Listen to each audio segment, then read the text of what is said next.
তো দেখছেন ইমাম সাহেব যদিও চুপ করে ছিল, এমন এক কথা কইছে পুরা মাহফিল কাইট। কয়টা জিনিস দিছে? আরে কথা কইতে পারেন না, ঘুমাই গেছেন আপনি? কয়টা? এক নম্বরে আকল। আকলের দাম কম না বেশি? এটা মানুষ বোকা, সে হাঁস বাইরা ফেলায় পিটাইয়া, গাছের আম ছিঁড়া ফেলায়, সে মানুষকে পিটাইলে অকাশার সে পাগল, কিছু কইও না। পাগলের জন্য আল্লাহ কলমও ধরেন না। পাগলের কোনো হিসাব নাই, বুঝ বিচার নাই, তার কাছে কেউ মেয়ে দিয়ে দেবে না, বাপ মা তার দিকে অতিষ্ঠ। এই পাগলের কোনো দাম নাই, দাম হলো আকলমত মানুষ যারা, তাদের। সুবহানাল্লাহ বলবেন না? আকলের যে কত দাম এটা আপনি বুঝেন না। আমার বাসা হচ্ছে কুমিল্লা শহরে, খুব খেয়াল করে শোনেন, আমার বাসা কুমিল্লা শহরে।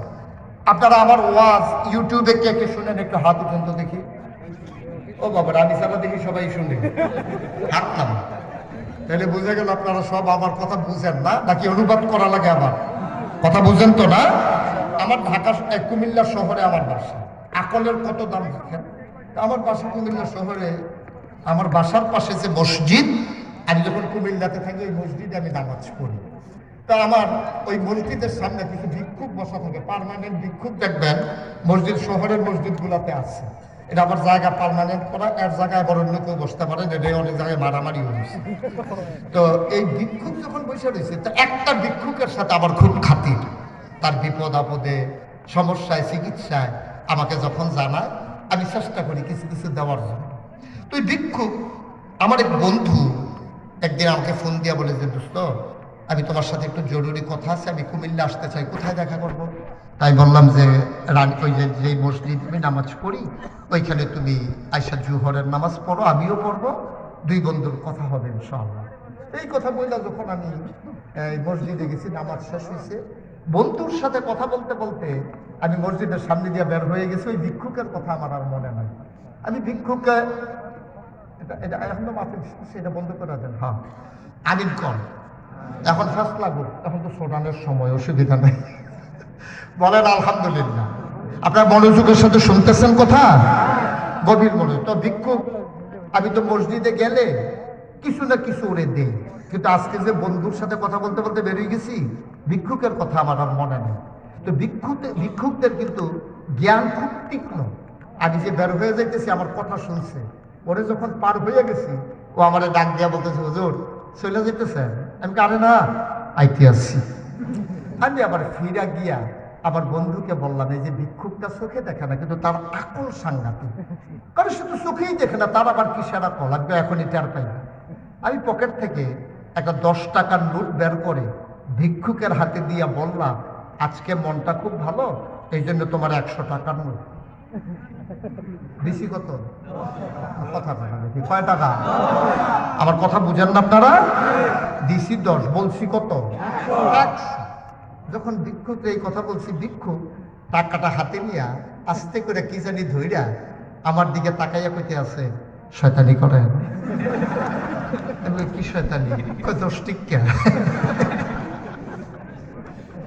আমার চোখে পানি চলে আসছে। আমি আমার বন্ধুকে ডেকে বললাম, এই মানুষটা চোখে দেখে না, তার বিবাহিত জীবনে তার স্ত্রীকে সে দেখলে চেনে না, কথা শুনলে বোঝে এটা তার স্ত্রী, তার সন্তান চেনে না, যেই সন্তান সে জন্ম দিয়েছে আব্বা বলে ডাক না দিলে সন্তানকে চিনে না, তার স্ত্রী চিনে না, সন্তান চিনে না।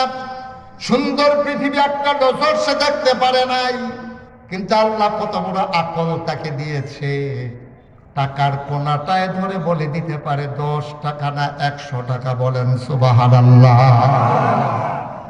আকলের কত দাম!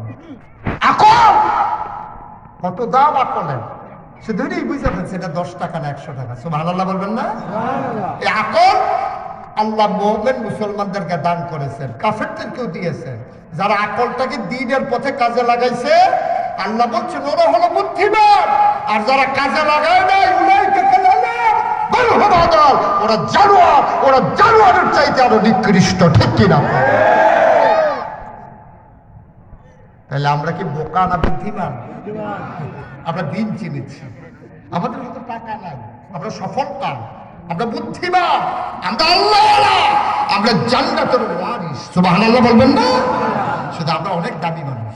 এখানে যারা আছে, আপনি হয়তো রিক্সা চালাইতে পারেন, আপনি হয়তো ঠেলা গাড়ি চালাইতে পারেন, আপনি কুলি মজুর হইতে পারেন, আপনার ঘরে হয়তো অনেক দামি ফার্নিচার নাই, আপনার বাড়িতে হয়তো একটা বিল্ডিং নাই, কিন্তু আপনি আল্লাহ চিনে ফেলেছে, আপনার ঈমান আছে, আপনি সবচেয়ে দামি মানুষ পৃথিবীতে, ঠিক কিনা কর?